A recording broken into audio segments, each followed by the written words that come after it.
Kaixo eta ongi etorri jakindunera. Gaur, adierazpen algebraikoen adibide batzuk ikusiko ditugu.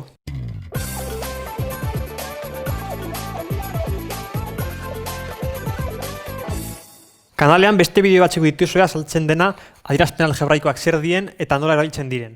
Kasu honetan, egingo duguna izango da esaldi bat ematen digute, eta adierazpen algebraikoen bitartez gauza bera idatzi beharko dugu. Goazen egitera. Lehen esaldia. Julenek Mikelek baino 4 urte gehiago ditu. Honek esan nahi du. Julenek, hemen, Julenen adina, Mikelek baino 4 urte gehiago ditu. Hau da, Mikelen adina,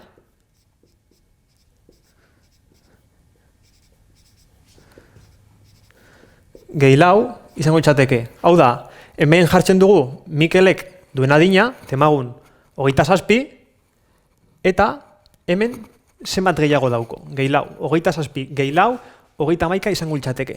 Hau da, Julenen adina. Hau gauza bera izango litzateke, idatziko bagenu, adibidez, I berdin isa gehi 4. Suposatuta isa ematen digutela. Hau da, Mikelen adina. Bigarren adibidea. Nire aitak ni baino urte bikoitza dauko. Hemen berdin. Nire aitaren adina.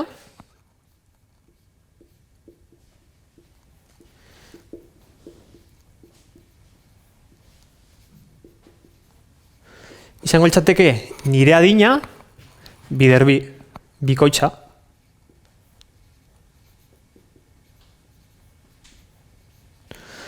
Hau da biderketa, ez isa. Bestela, ez okertzeko puntutxo bat jarriko dugu. Zer izango litzateke? Nire aitaren adina, I izango litzateke, eta gure adina ezaguna delako, isa. Beraz, bi isa. Bi zenbaki arteen aldea. Hau da, zenbaki bat dugu, bi zenbaki dauzkogu. Bi zenbakien artean dagoen diferentzia. Izango litzateke. Adibidez, diferentzia isa dituko diogu, edo diferentzia hobeto.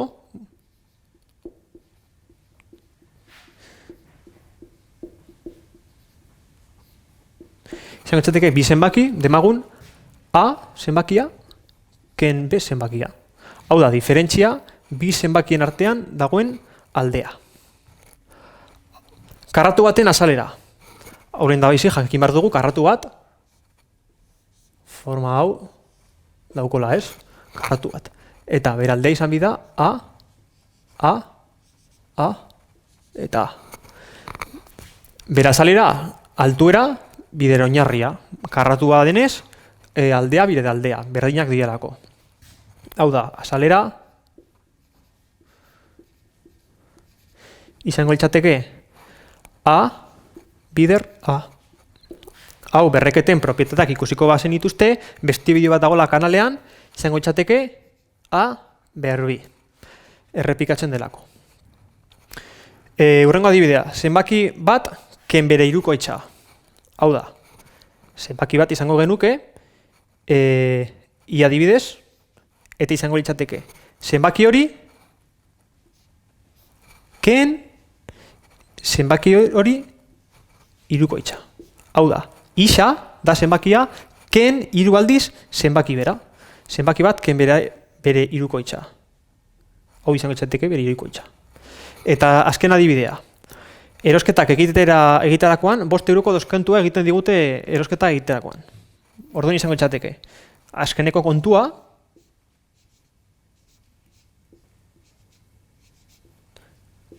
erosten duguna,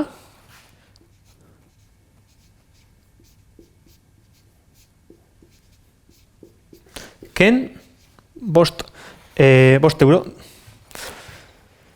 Beraz, hau izan da dana. Gogoratu, kanalean beste bideo batzuk dituzue azaltzen dienak, zeintzuk dien adierazpen algebraikoen propietateak nola erabili eta berreketen propietateak zeintzuk diren ere. Beraz, hau izan da dana, mi esker ikusteagatik, eta gogoratu, sare sozialetan eta web orrian jarraitu jakindun.